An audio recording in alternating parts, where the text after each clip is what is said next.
So Judy, tell us what tell us about your illness.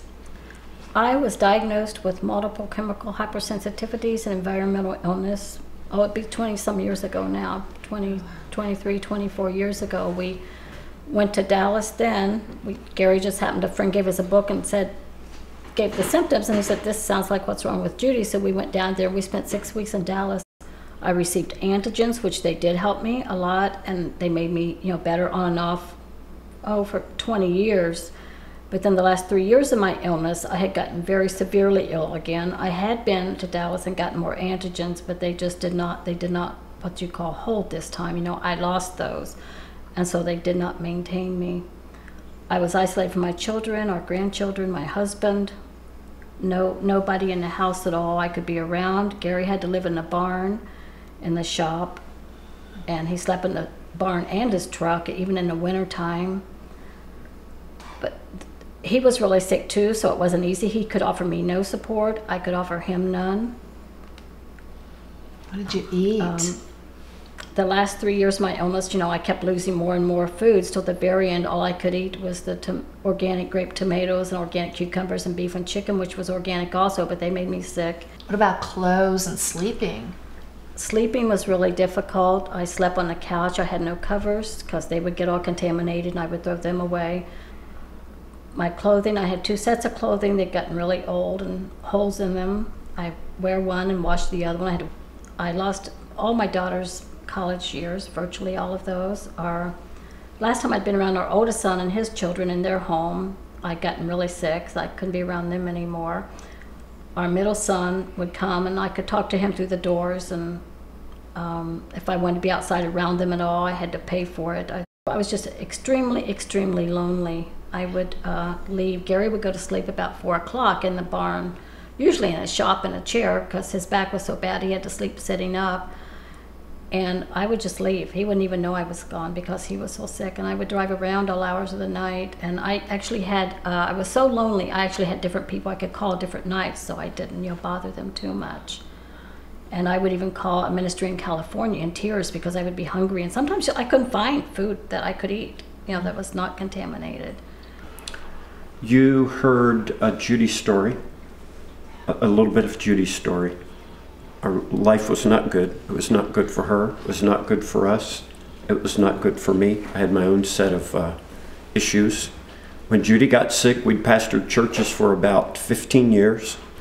When she got really sick, I was asked to basically choose between my career in a denomination and her needs, her physical needs. I considered that a no-brainer and still do. By the time we got to RLI, I had my own set of serious issues, 3 damaged discs in my back. I had terrible fibromyalgia, arthritis. I lived on painkillers, 350 milligrams a day of opiates, Oxycontin and Percocet for pain, and was still in unrelenting pain. It was not good. What was sleeping like? Sleeping was, I liked to sleep because you weren't in pain when you slept. So Judy never slept, and I liked to sleep as much as possible. There again was not good for a relationship. So tell us about that first week at the conference. We were desperate. A friend had asked us to go, and I asked Gary, will you go with me? And he said yes. But we were both so sick, I couldn't ride in his truck because of the contaminations, and I couldn't be close to him. And he couldn't ride in my car either because his back hurt so bad in those seats. So we rode separate cars for 3 or 4 days until God healed us both. And we even slept in the car on Friday night because it was a Friday night and you had to be there early Saturday morning. So we pulled up in Walmart parking lot and parked by each other, and that's where we slept. We came because we were desperate.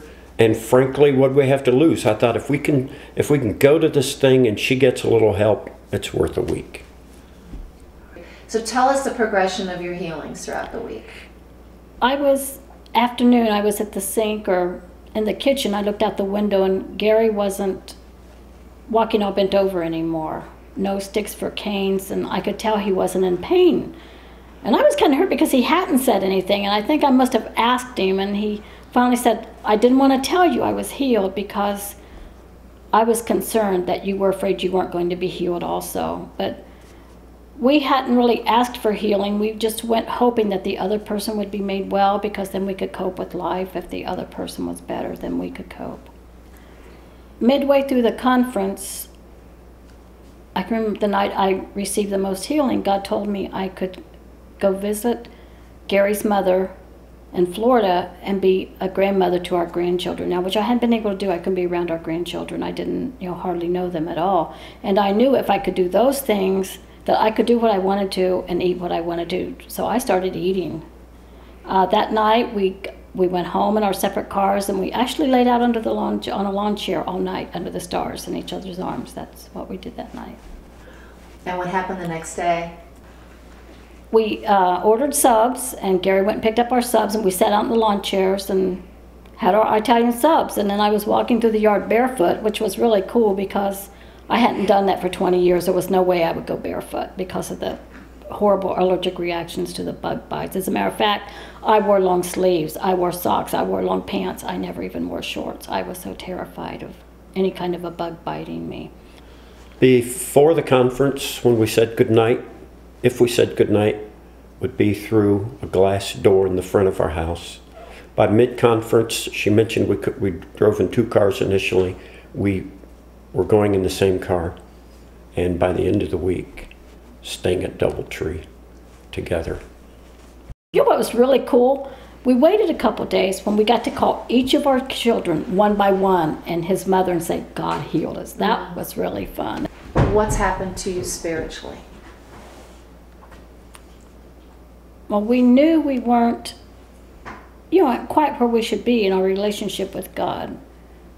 So we knew, we didn't focus on healing when we went. We knew we had to get back to where we wanted to be, or where we needed to be and wanted to be, and we just weren't finding that on our own. And God directed us to restoring lives, and he reached down and lifted us up, and he healed us. I'd read all the great Christian mystics time I was 30, and I knew there was a place in God that we weren't touching, and no one could seem to tell you how to get there. If you want to get there, this is a way to do it.